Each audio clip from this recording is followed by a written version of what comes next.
Noemi Chavez is in the building. How you doing, girl? I'm good. Yo. I'm good. Happy to be here with you. So excited. You just celebrated 10-year anniversary Yes. at your church, you and your husband, Josh. How has the 10-year journey been? Oh my goodness. It's been an incredible journey. It's definitely been a journey where we've learned so much. Yeah.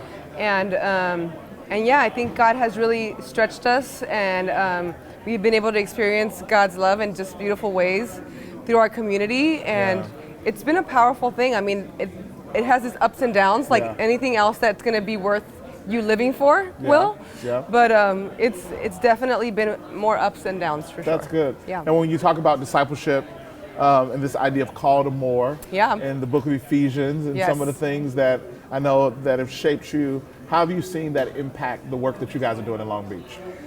You know, in Ephesians chapter 3, which is the one that I'm going to get to share for this next series that Exponential is doing, this idea of loving more.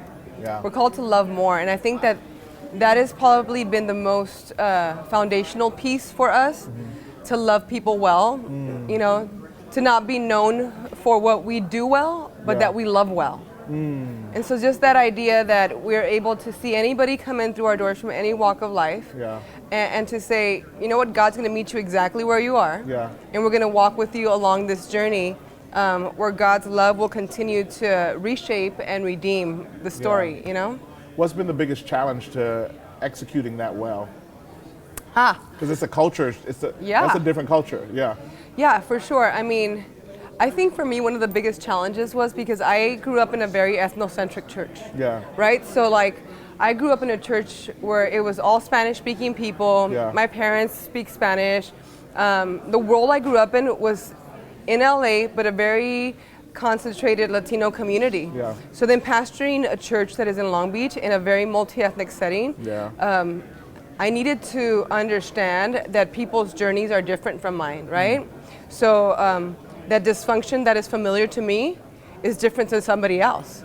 So I needed to be able to walk with people, to love them in their journey and their story with their culture or their ethnic background, and engage that and be willing to sometimes just sit and listen and maybe hold their hand through the hardship of whatever they were facing.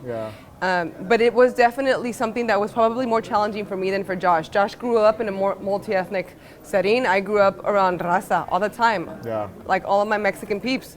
And so when we first started pastoring and we began to see like a white man in the audience and then black man, you know, Asian woman, like people from all backgrounds, at first I thought, I don't know if they're gonna stay here. Are they gonna want to be pastored by two Latinos? And now literally the white gentleman is a part of our board. And he stayed there. He's been there with us for 10 years. And so learning how to love people and journey with people whose stories are very different, you know? Because I know brown people brokenness. I'm familiar with it. But I needed to understand that there's brokenness that looks different in different cultures. And I needed to know that Jesus is willing to sit in the room and be present there. And my job was to be there as well. That's amazing.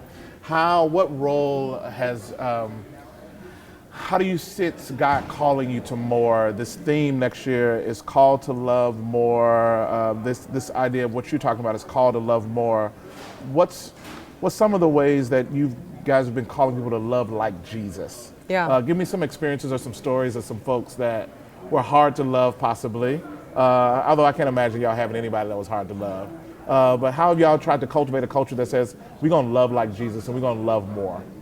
Yeah, I think that what happens too many times is that we disqualify people because we disqualify ourselves, right? Whenever we have a mishap or a hiccup in our faith, we are really quick to disqualify ourselves. Like, God, you know, did you pick the right person for this job? Like, this is a lot, God. And so if we're that hard on ourselves, now imagine people who are new in the faith who we're going to have like multiple hiccups, right, in their faith. And one day they're excited about the gospel and then the next, you know, it just depends on what they post on social media, right? So then I think that especially with this generation is you're willing to engage the conversation. You're not just going to say, oh, did you see like this person's made some bad choices. But this person's made some bad choices. Guess what? We're coming over. We're loving. You know, we're loving. We're gonna sit with you and we're gonna love you and we're gonna say, hey, look, when you choose Yeah. To align your heart to God's plan. We're going to be here. We're going to be here regardless. Yeah. And so we're going to walk with you, because I don't think Jesus is looking for an opportunity to skip out on relationship with us. And if he's not skipping out on relationship with people who are hurting and broken, who have backgrounds and stories that are full of so much, to unpack that, it's a lifetime to unpack stuff, right? Yeah. And so if Jesus is willing to be present with them in that, then our job is to do the same thing. The same thing, yeah. Yeah. That's beautiful. That's beautiful. You and Josh have been pastoring this church for 10 years. As you look at the next 10 years, what are you excited most about in the church? I'm sure, you and Josh celebrated 10 years. Did y'all sit down at home somewhere and just say, babe, what are the next 10 years going to look like? Have y'all talked about that at all? Yeah, we have. We've been talking about what the next 10 years look like every year. Yeah. So it's like we've kind of been living out those next 10 years. And I think what we believe God is calling us to do is this idea of raising up leaders. And God keeps on bringing people under our wing who are hungry for more, for the next in their relationship with God, in their service to God. Yeah. So we're excited to be a part of that story in their lives, to disciple them, to love the call of God over their lives, but to not love the calling more than they love the relationship with Jesus. Yeah. So I think that we're called to disciple more leaders and to sharpen more leaders and to, plant more churches, definitely. Yeah. We're excited about getting to do more of that. That's cool. For sure.